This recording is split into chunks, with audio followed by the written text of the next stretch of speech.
Hi, you're feeling really overwhelmed and you're panicking right now because you have been pitched into homeschooling your kids in a hurry and you haven't had time to research it or to make reasonable decisions. But don't worry, your kids are going to be okay. You are going to be okay.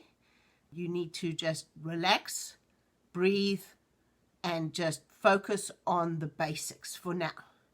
You can always work more later on to making your homeschool better and better, but you don't need to be right from day one. It's okay. Right, so the first thing to consider is do not spend your budget. Do not blow your budget now, because you're going to change your mind as you go along.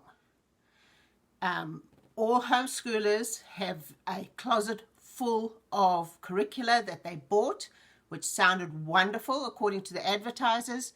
And the advertisers always tell you that whatever they're selling is absolutely fabulous and it's going to work perfectly and you don't need anything else. It's nonsense. Most of the stuff is not what it is said to be. Okay, first step. If you think that a curriculum is what you're going to need, buy just the basics, just the very first lesson. And if you can, borrow it from a friend or from somebody else so that you can do a few exercises with your kid and make sure that both you and your student are happy with the materials that you've selected. A lot of those materials are going to be nonsense or going to be boring, too demanding. There's 1,000 reasons why a particular curriculum is not going to work for you and your child. So don't invest all your money in something which sounds great and you haven't had a chance to look at it properly. So that's the first thing you need to do. Don't worry if you are not starting immediately with everything 100% going. What you need to do is every day you need to get your child to read something, anything, doesn't matter. Write something, anything, doesn't matter, and do some math more or less at their level.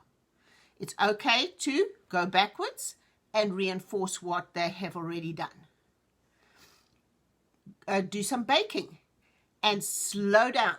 Spend your time while you're baking explaining everything that you're doing. Have your child do the measurements, do the calculations, double the recipe if you want to. That might be a good plan. Then they have to do that in their head. Don't help them too quickly. Let them figure it out for themselves. And then only if there's an issue, then you need to correct them very kindly. Don't make a fuss. And that way they will get a lot of math. Go out into the garden, create yourself a victory garden or even a herb garden. Some little thing that's going to help you through this crisis, and that is your science. You would be surprised how much science you can find in the garden. You find a bug. It's a weird bug. Take a photograph of it and go and consult Mr. Google. Your best friend in the world is the internet. There is so much stuff out there. Frog sounds, bugs, birds, plants. How do you plant a bean? Why? Why does it need water? All of these things are science, and your kid will get that science coming in as you research each item. And if you know what is needed to be done and are clear about it, you explain it as you go along. If you are unsure, you research it together. You are teaching research skills. Okay, there is a lot of stuff available online, especially at the moment.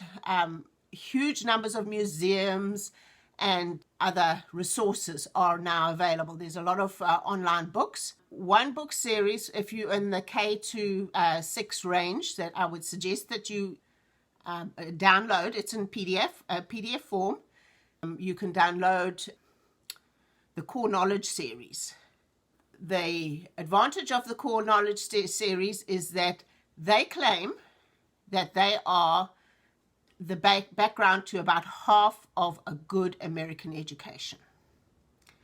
With that in mind, you can use them as a baseline.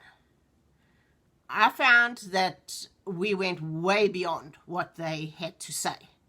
But if you look at what math and English mechanics, language mechanics is necessary for your grade level, they will give you suggestions for different experiments to do. And then they have reading material, which is very basic. So do that. And then you are halfway there. Just that alone gives you half of what you would be expected, your child would be expected to do in a regular classroom. So that's a good start. And it's free on the internet. Okay. Other than that, the Googling, read lots of books. Lots and lots of books. We used to go to the library. Not all libraries are open at the moment, but we read and we read and we read. My son read on his own choices mostly, and I read to him what I didn't think that he was going to read on his own. So I did the poetry and all the classics and all that. I read aloud to him. So he absorbed that while we were busy with other things. Okay? And now the other thing you need to do is you need to let your children find their own interests. That will give you an idea of where to go. If your child is super interested in dinosaurs or horses or space exploration, whatever it is, go with it. Run with it. Let them absorb everything that they can. Most kids will run out of steam after a while with different subjects. If they don't, great. You've found what they're going to do in their lives. There's so much out there, and it's better that your children do what they love. And you can always arrange your curriculum over time around their personal interests. I think that's enough to start with. I think you've got plenty to go on. Yeah, if you just do those few free things, you should be okay to start. And other than that, I would say I'm going to come back and do other videos about specific subjects and specific age groups. But for those, consult Mr. Google. He is your best friend. And there are a lot of groups out there. The biggest problem that I see at the moment is the socialization. That was supposed to be the big bad S word in the homeschooling community because it was thrown at some homeschoolers. It was never thrown at me. Everybody was, apparently the story was that if you homeschool your child, they will be unable to socialize at all, and you cutting them off from humanity and all the rest of it. Load of nonsense. There's nobody who socializes quite as much as a homeschooler during good times. At the moment, we can't gather in huge crowds in the parks in the middle of the week. That's not going to happen, but I'm pretty sure that you will be able to find a small group of other homeschoolers who have similar interests to you. Ask Mr. Google. There will be others, and you'll be able to meet in very small groups in the park like we always used to do.